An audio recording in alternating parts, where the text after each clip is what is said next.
Bom dia, boa tarde, boa noite, boa madrugada, meus amigos e minhas amigas. Você que está fazendo aí o segundo ano, você que está fazendo o terceiro ano, você que vai fazer vestibular, vai fazer Enem, presta atenção porque nossa aula hoje será sobre literatura contemporânea. Melhor dizendo, será do capítulo 14 do nosso livro, olha o nosso livrozinho aqui, tá? Literatura, capítulo 14. O nosso estudo será feito numa literatura contemporânea, uma questão de nomenclatura. Na verdade, é uma literatura pós-moderna, tá certo? Uma literatura pós-moderna. E eu quero convidar você agora para abrir aí o seu livro, tá? Todo mundo pega um livrozinho aí, pega o material e abra seu livro e comece a estudar, comece a ler a partir da página 123, isso, a partir da página 123. E você vai observar que essa literatura, ela apresenta alguns movimentos artísticos interessantes. Não vou dizer que é assim a coisa mais importante do mundo, mas para o Brasil tem certa relevância e também um certo grau de interesse. É que nesse momento nós vamos ter dois movimentos importantes. É o movimento da poesia concretista, né? Poesia concretista, que começa em torno da década de 50, com 50, 60, sobretudo com o nosso Ferreira Goulart, grande poeta Ferreira Goulart. E depois uma poesia concretista que vai fugir dos padrões convencionais da poesia em verso e passaremos a ter uma poesia extremamente visual, uma poesia que na verdade você não sabe se está se referindo a uma poesia propriamente dita ou a uma pintura, a um quadro, né?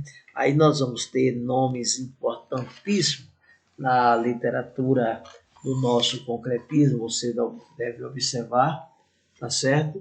Que junto com essa literatura concretista, nós vamos ter também o tropicalismo, logo depois, o movimento tropicalista, que é um movimento também importante, que também vai contribuir para as artes brasileiras, um movimento tropicalista, também chamado de Tropicália, movimento Tropicália, e depois nós vamos ter o surgimento de uma literatura marginal, uma literatura de mimeógrafo, em detrimento do AI-5, né, do Ato Institucional número 5, que tinha um teor forte de repressão, né, contra os intelectuais, os escritores, os músicos, os filósofos, a cabeça pensante do país foi perseguido, né, pela ditadura militar.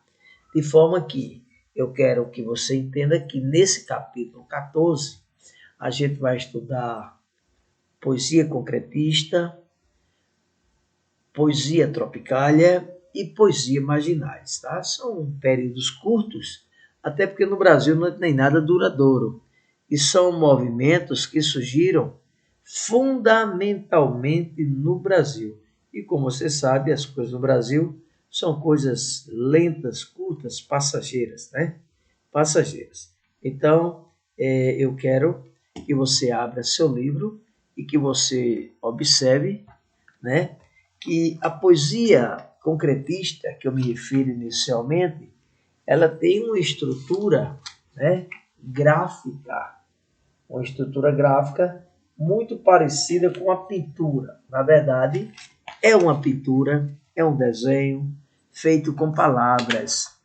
Essa pintura concretista, ela tem como sua principal característica os traços geométricos, a geometria. E a própria palavra faz um desenho nesse quadro que transforma em um texto riquíssimo, geralmente de crítica, de sátira, de ironia, né? Então, olha só esse poema que nós temos aqui na página 124, um poema maravilhoso, né, que apresenta o símbolo maior do capitalismo norte-americano, o símbolo maior do imperialismo, que é a Coca-Cola.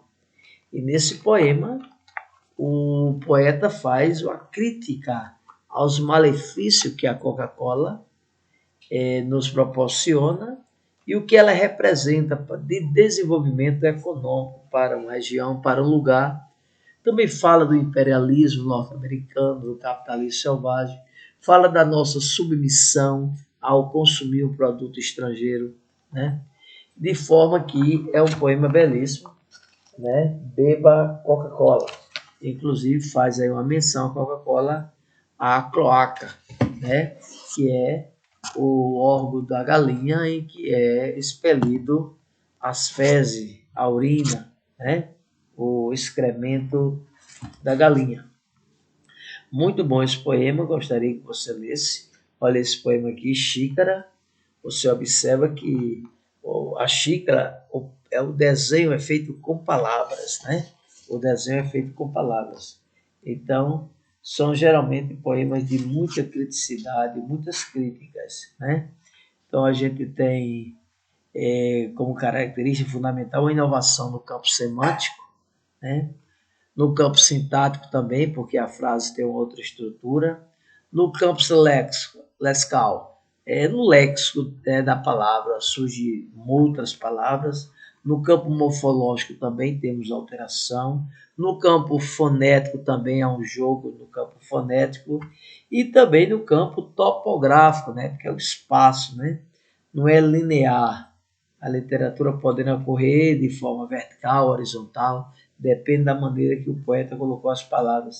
Então é muito interessante e eu convido você para ler poemas concretistas que tem no seu material, tá certo? E todos os materiais têm e você não deve deixar de utilizar. Também temos na página 124 o Movimento Tropicália, o movimento artístico, que tivemos pessoas importantes, como Caetano Veloso, Jorge Benjor, Gilberto Gil, né? E tantas pessoas que contribuíram para o movimento Tropicália, que veio com a versão mais sofisticada do movimento Antropofagia, do movimento Pau-Brasil. O Tropicália veio trazer assim dar um espírito brasileiro à poesia nacional, através da música principalmente, e que em 1985 foi perseguida, os membros foram exilados, perseguidos, e esse movimento foi levado ao esquecimento, né? Porque é importante que você saiba que o movimento Tropicália não surge como um movimento político, surge como um movimento artístico, mas em virtude da repressão, sobretudo em 68, o exílio, perseguição de muitos membros do Tropicália, terminou, de certa forma, os membros se envolvendo com a política nacional. E para terminar o nosso estudo do capítulo 14, eu convido você para ler na página 126 sobre a poesia marginal. O que você entende por poesia marginal? Aquela poesia que está à margem da sociedade, está nos guetos, na periferia, né? Nos subúrbios, não está no ambiente de nobreza, de burguesia, não está na classe elite. Até porque era uma poesia perseguida, né?